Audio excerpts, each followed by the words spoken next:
I've always found it funny, and I get why coaches do this, is the quote unquote next man up mentality.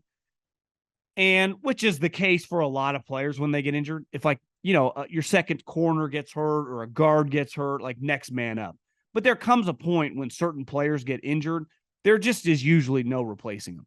And there are clearly several quarterbacks in the NFL that I don't care who the backup is, it is a gigantic drop off, and a drop off that is impossible to bridge the gap.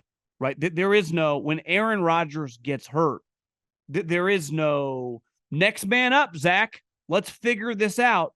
Everyone knows, the players. Robert Saleh can say whatever he wants, and obviously every one of us on the outside, they're screwed at the quarterback position. Now, they're not necessarily screwed as a team because they got a really good defense and they got some good running backs. But I go back to the late 90s when Trent Green tore his ACL and Dick Vermeil gave the impassioned speech, Kurt Warner is our quarterback and we will win with Kurt Warner. At the time, do I think he truly believed that? Probably not. But clearly Kurt Warner went on to be a Hall of Famer, and it worked out pretty well. When Tom Brady tore his ACL the year after the undefeated season, well, actually didn't end undefeated because they lost to the Giants, Matt Castle came in and they won 11 games. But there is no next man up to Tom Brady, even if it's to Matt Castle. In this situation, I was thinking about it today. If Robert Saleh can keep them above 500, like if the dust settles and they go 9-8 or better, I think he probably got to extend them. I really do, because everyone in that building, I don't care how optimistic he is, and I'm sure he was when he addressed the team on Wednesday morning. Like most teams come to the team meeting to get the game plan before they break up to offense, defense, and the head coach addresses them.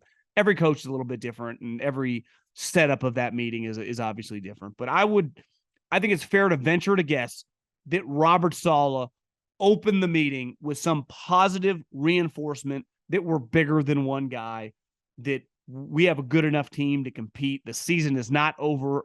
We're 1-0. We got a long season ahead. Everyone needs to band together. And he's not wrong. Like, that message, what else is he supposed to say? But these guys aren't idiots. They know.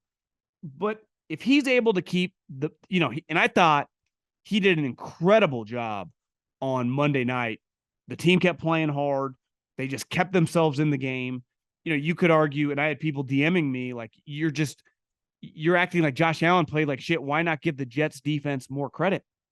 Listen, I'll give the Jets all the credit in the world. 2 of those interceptions, threw it right to the DB. One thing when you break on a route like the third pick by Whitehead, the other 2 are kind of YOLO throws. Like, I don't give you that much credit as a defense for YOLO throws.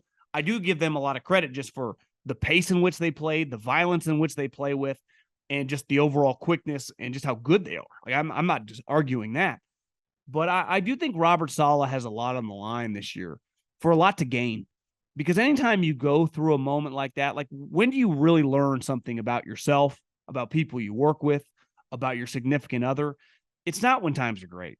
It's when you hit adversity, when shit hits the fan, right? When you learn a lot about yourself. I know professionally, when I've been fired, when you spend a lot of time in deep thought, when you lose a parent, right? When you go through times that you don't wish upon anyone else, that they're not easy, but that's usually your greatest time for growth. And if you can make it through it, and sometimes it's very, very difficult. I don't care what you do, whether it's a personal situation, whether it's a professional situation, you just got to find a way to make it through it. Now, the hard part about football is, like, you can have the right mentality and you can try really hard. If Zach Wilson's going to suck, they're going to be at a huge disadvantage. And we've talked about earlier in the week, like, who should they go get? Like, this is week 2. What are they supposed to do? He's mentioned today he doesn't expect Aaron Rodgers to retire. I don't either. So he's going to come back. You still owe him a bunch of money. You can't trade for any of these quarterbacks making any coin. You already are giving up a second-round pick next year because of the Rodgers trade. You drafted Zach Wilson number 2 overall. You might as well see if he grew at all this offseason, see what he has for a couple weeks. But you don't have any other options. Like, it kind of is what it is. It's the reason you trade for Aaron Rodgers. It's the reason this game is so fickle, that if your quarterback has a major injury, you're kind of on the sideline. But if he's able to keep it just, the boat above water, which is not going to be easy. I don't care how good their defense is. And Zach Wilson just improves enough to make them competitive. I think Robert Saleh can earn himself a contract extension. Right now, it can go the other way, and we could argue they could win 6 games, and it could be just, every game tightly contested, kind of like last year, but even closer. And you go, God, that's still pretty impressive. And I'd agree, right? But I don't know, and it wasn't his fault. It was no one's fault that Aaron Rodgers got hurt. I don't quite understand. And I saw Diana Rossini say that Aaron didn't love some of the blocking schemes with the cut blocks of the defensive linemen. I didn't get why they were going 5 wide, 4 wide, and in the shotgun. Just get under center and run the ball early in the game. Just establish your toughness. But that's kind of irrelevant now because they didn't, and they lost their quarterback to a torn Achilles. So that next man up, it's so easy to say when it's a random guy. And then like Aaron Donald goes down. You're like, next man up. Like, well, what does that mean? Like he's 10% of the player. Micah Parsons goes down. Right. AJ Brown goes down. Like there is 20, 30 non-quarterbacks in this league that I laugh in your face. Travis Kelce hurts his knee before week 1. Like, good luck supplementing that.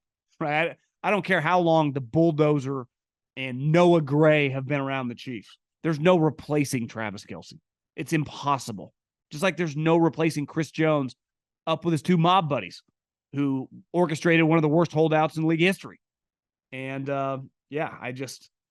I'm fascinated to watch. I don't necessarily want to watch the Jets. Like, I'm not that interested really in watching Zach Wilson.